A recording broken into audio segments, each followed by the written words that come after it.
আসসালামু আলাইকুম viewers, happy learning school and কলেজে আপনাকে আবারও স্বাগতম। তো টিউটোরিয়ালের এই পর্যায়ে আমি আলোচনা করব ধাপ 3 তৃতীয় দিবসের কাজ, সপ্তম শ্রেণীর, হ্যাঁ, শিল্প ও সংস্কৃতি। আমাদের এখানে রুটিনটা যে আমি দেখি এখানে যে হচ্ছে আমাদের 29 তারিখের যে অ্যাসাইনমেন্টটা আছে এখানে শিল্প ও সংস্কৃতি, এইটার আমরা এখানে অ্যাসাইনমেন্টটা করবো এখন।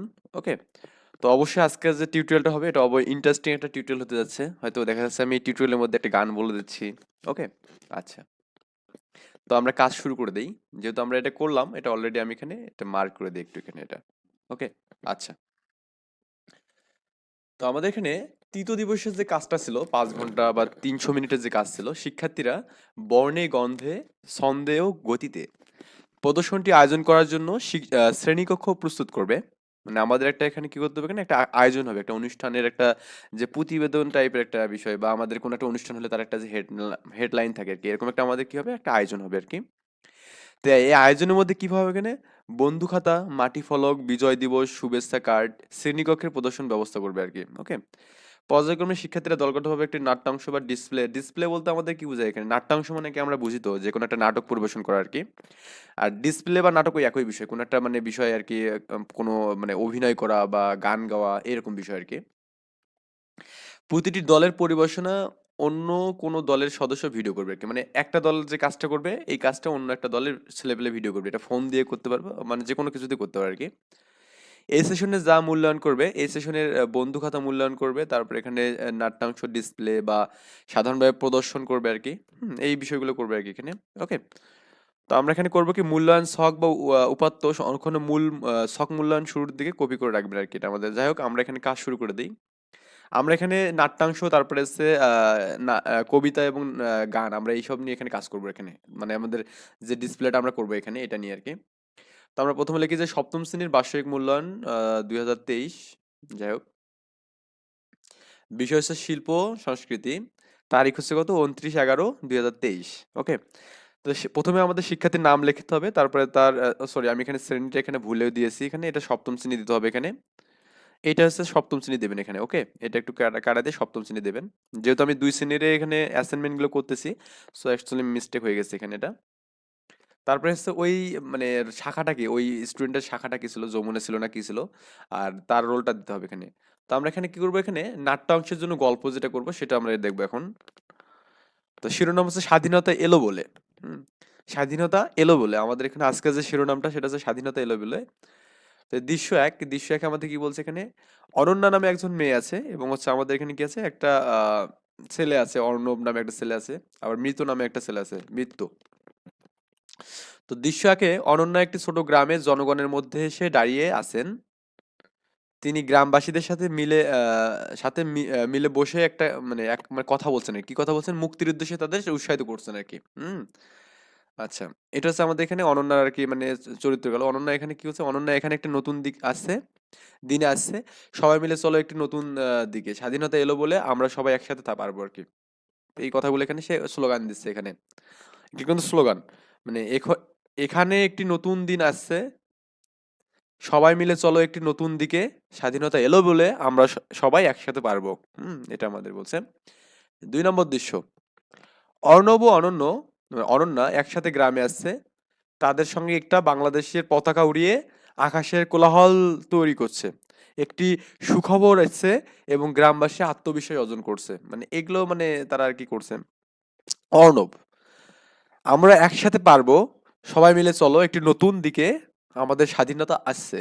ওকে, দৃশ্য 3, অর্ণব এটা বলছে আর কি, অর্ণবের স্লোগানটা ছিল এরকম আর কি, মানে আমাদের এখানে মুক্তির সময় যে আমাদের বঙ্গবন্ধু শেখ মুজিবুর রহমান মানে 7ই মার্চ যে ভাষণটা দিয়েছিল, এরকম ভাষণ টাইপের আর কি কিছু আমাদের এখানে বলতেছে আর কি। ওকে, আচ্ছা, তারপর একটা মিত্র নামে একজন ছেলে আছে, একটি উদার ভাবনা দেখিয়ে সম্প্রদায়ের সদস্যদের একটি মানে একত্রে আছে। তিনি গ্রামবাসীদের সঙ্গে মিলে চলছেন এবং একটি সাধুবাবুর মতো তারা উৎসাহিত করছে। মানে মৃত হচ্ছে একটা সাধুবাবুর মতো একটা আচরণ করছে এখানে, তার এখানে চরিত্রটা দিয়েছে এখানে মৃত। আমরা একসাথে পারবো, মুক্তি এলো বলে আমরা সবাই একটি নতুন ভবিষ্যতের দিকে চলছি। মানে তার ভাষণটা হচ্ছে এরকম, মানে আমরা একটি নতুন ভবিষ্যতের দিকে চলছি আর কি। দৃশ্য 4, রাষ্ট্রনায়ক আর কি।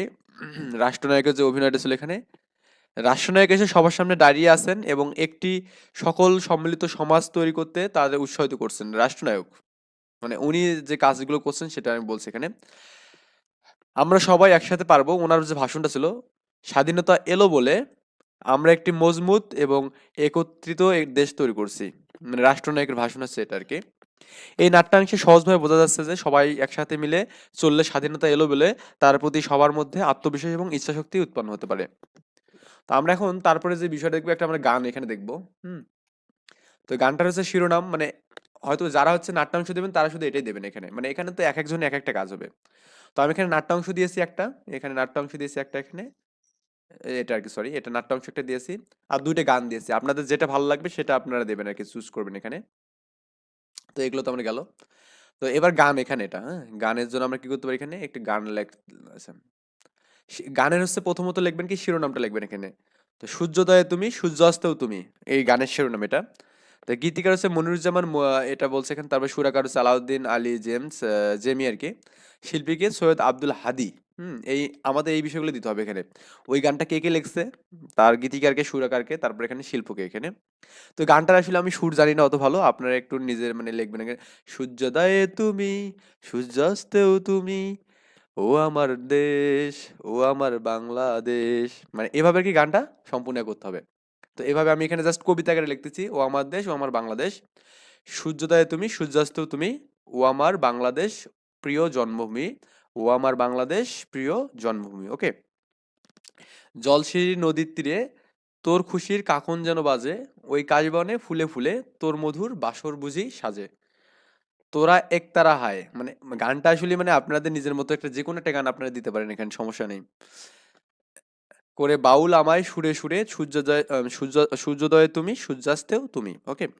ও আমার বাংলাদেশ প্রিয় জন্মভূমি, মানে এভাবে লিখবেন। আঁকাবাঁকা মেঠো পথে তোর রাখাল হৃদয় জানি হাসে, ও পদ্মা কাপা দিঘি ঝিল তোর সোনার স্বপ্ন খেয়া ভাসে, তোর এই আঙিনায় ধরে রাখিবা আমার চিরতর, মানে এভাবে যাই হোক সম্পূর্ণ এটা আর কি দিবেন। তো আমি আরেকটা এখানে গান দিয়েছি, সেটা হচ্ছে মানে এভাবে সম্পূর্ণ গানটা এখানে লিখবেন, মানে বা বলবেন আর কি, আপনার যেটা এখানে ভালো লাগবে সেটা দেবেন আর কি, যেহেতু আমাদের ডিসপ্লেতে শো করতে হবে। তারপরে আমি আরেকটা গান দিয়েছি, এই গানটা অনেকে পছন্দ হতে পারে এখানে, যে হচ্ছে ধনধান্য পুষ্প ভরা। শিল্প হচ্ছে কি সমবেত কণ্ঠ, গীতিকার হচ্ছে দ্বিজেন্দ্রলাল রায় আর কি, আর হচ্ছে সুরকারও ওই একই লোক আর কি। ওকে। মানে আমাদের এই গানটা আমাদের এখানে, আমরা অবশ্যই এটা খুব একটা ফেমাস গান, আমাদের এটা জানা উচিত। তো গানটা ছিল এরকম।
শেষ করে দিলাম।